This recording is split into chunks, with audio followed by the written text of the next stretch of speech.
میرا خیال یہ ہے کہ یہ حلف نامے ہی ہوں گے، ان کا کوئی عملی طور پر اثر نہیں پڑے گا، لوگ انفرادی طور پر اپنے فیصلے کریں گے۔ کچھ لوگ تو یہ سوچیں گے کہ تحریک انصاف ایک عوامی قوت ہے، اگر زیادہ تعداد میں انڈیپینڈنٹ آتے ہیں تو پھر وہ اس کو ریکگنائز کریں گے کہ تحریک انصاف کی ابھی بھی مقبولیت ہے، اور ان میں سے لوگ کوشش یہ بھی کریں گے کہ اسٹیبلشمنٹ کے ساتھ کوئی سمجھوتا ہو جائے۔ جو بات چیت آج ہو رہی ہے یہ جاری رہے گی، یہ نہیں ہے کہ معاملات ہمیشہ کے لیے تحریک انصاف اور اسٹیبلشمنٹ کے درمیان ختم ہو چکے ہیں۔ جس طرح کے پازیٹیو سگنل تحریک انصاف کی طرف سے آ رہے ہیں، اس وقت تو ان کے ساتھ میرے خیال میں بات چیت نہیں ہوگی، لیکن بعد میں ہو سکتی ہے۔ اور میں بات یہ کر رہا تھا کہ اگر زیادہ تعداد میں تحریک انصاف کے حمایت یافتہ آزاد امیدوار میدان میں ہیں اور کامیاب ہو جاتے ہیں تو وہ پھر پارٹی کے ساتھ رہیں گے۔ اگر کم تعداد میں ہے تو پھر ہو سکتا ہے کہ ہارس ٹریڈنگ کے لیے منڈی کھلے اور اس منڈی میں پھر بولیاں چلیں گی، اور اگر مان لیا جائے کہ بڑی تعداد میں لوگ تحریک انصاف کی حمایت سے جیتے ہیں تو اس کے لیے کوئی گارنٹی نہیں ہے کہ وہ لوگ تحریک انصاف کے ساتھ رہیں گے۔ آزاد ہیں، کہیں گے ہم تو آزاد ہیں، حلف نامی کوئی حیثیت نہیں ہے، اور ظاہر ہے کہ اگر ایک اخلاقی معاشرہ ہو اور یہاں پہ کسی قسم کی اقدار یہاں پہ ہوں جن کی پاسداری ہو، تو پھر جو لوگ منہ سے بات کر لیتا ہے، جس سیاسی جگہ کے اوپر لوگ کھڑے ہوتے ہیں وہاں کھڑے ہونے چاہیے۔ لیکن ہم نے تو پاکستان کی پوری تاریخ میں 1950 سے لے کے آج تک یہی دیکھا ہے کہ لوگ وفاداریاں تبدیل کرتے ہیں، اور پارٹی کے اندر سے وفاداریاں تبدیل ہوئیں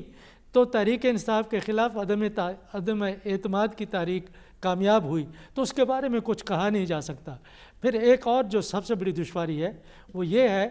کہ کس طریقے سے لوگوں کو یہ بتایا جائے کہ یہ تحریک انصاف کا حمایت یافتہ امیدوار ہے۔ اس وقت سوشل میڈیا ہے،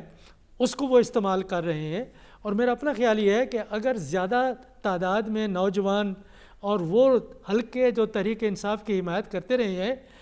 نکلتے ہیں اور ووٹ دیتے ہیں تو اس سے مختلف قسم کے سیاسی نتائج نکل سکتے ہیں، لیکن پھر سوالیہ نشان بہت زیادہ ہیں۔ ان کی طرف ہم اشارہ ہی کر سکتے ہیں کہ کیا انتخابات ہوں گے، اگر ہوں گے تو بالکل شفاف ہوں گے، اور کس حد تک پھر بڑی تعداد میں آزاد امیدواروں کو جو تحریک انصاف کے حمایت یافتہ ہوں گے ان کو وہ جیتتے بھی ہیں، نہیں بھی جیتتے ہیں، انتخابی مہم وہ چلا بھی سکتے ہیں۔ بڑی دشواریاں ہیں۔ یہ انتخابات پاکستان کی تاریخ میں اس نوعیت کے پہلی دفعہ ہو رہے ہیں، تو اسی لیے اس کے بارے میں یہ کہنا کہ یہ نتائج نکل سکتے ہیں، یہ نہیں ہوں گے، بہت مشکل ہے۔ جس طرح کی سچویشن پہلے کبھی دیکھی نہیں ہے، اس وقت کی صورتحال ہے، کچھ بھی ہو سکتا ہے۔ رسول بخش رئیس صاحب، آپ کیا سمجھتے ہیں کہ جو پاکستان نے رد عمل دیا وہ ملکی سلامتی کے لیے کتنا ضروری تھا؟ انتہائی اہم تھا، یہ ناگزیر ہو گیا تھا۔ یہ سمجھے کہ جو ملیٹنٹس ہیں بلوچستان میں کارروائیاں کرتے رہے ہیں، ہماری سیکورٹی فورسز کو اٹیک کرتے رہے ہیں، یہ کوئی نئی بات تو نہیں ہے، تو 10-15 سال سے ہو رہا ہے،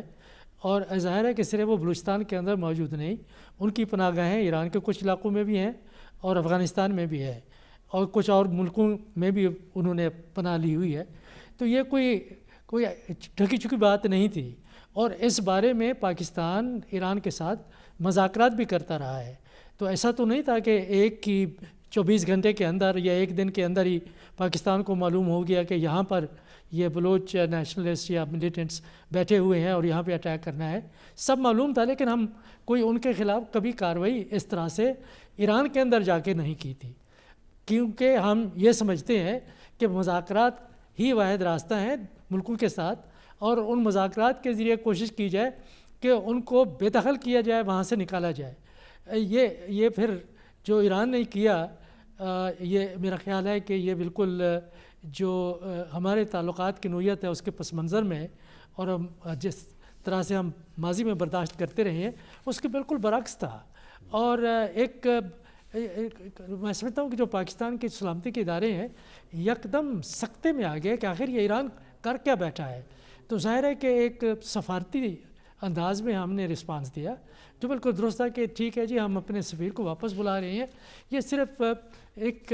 ناپسندیدگی کا اظہار تھا، اور ہماری توقع یہ تھی کہ اس دوران 12 گھنٹے میں، 13 گھنٹے میں، 24 گھنٹے میں وہ کوئی معذرت کریں گے، کوئی بات چیت کریں گے، اس کے برعکس ان کا ایک سخت قسم کا بیان آیا کہ جہاں کہیں بھی ہمارے خلاف کارروائی کرنے والے دہشت گرد کسی ملک میں بھی ہوں گے تو ہم جا کے وہاں پہ حملے کریں گے. یہ میرے خیال میں جو ہمارے سفارتی آداب ہیں یا اس علاقے میں جو ہماری روایات رہی ہیں ان کے بہت خلاف ہے. یہ مشرق وسطیٰ نہیں ہے، یہ پاکستان ہے، یہ مختلف علاقہ ہے اور مختلف قسم کی ریاست ہے. تو یہ ناگزیر ہو گیا تھا. میں سمجھتا ہوں کہ نہ ایران کو کرنا چاہیے تھا نہ پاکستان کو کرنا چاہیے تھا. اس سے ہمارے مشترکہ دشمن ہی فائدہ اٹھا سکتے ہیں. لیکن آخر میں یہ بات بھی کروں گا کہ ایران میں دہشت گردی کے واقعات تواتر سے ہو رہے ہیں، کئی سالوں سے ہو رہے ہیں، اور ہم سے بڑے طاقتور ملک وہاں پہ ملوث ہیں. مشرق وسطیٰ میں جو سیاست ہے یا وہاں پہ جو کشمکش ہے اس کے اثرات بھی ہم ایران کے اندر ہم دیکھ سکتے ہیں. آپ یہ سمجھتے ہیں کہ دونوں طرف سے مشکل صورتحال میں بالکل جو بھی سچویشن بنی وہ نہیں بننی چاہیے.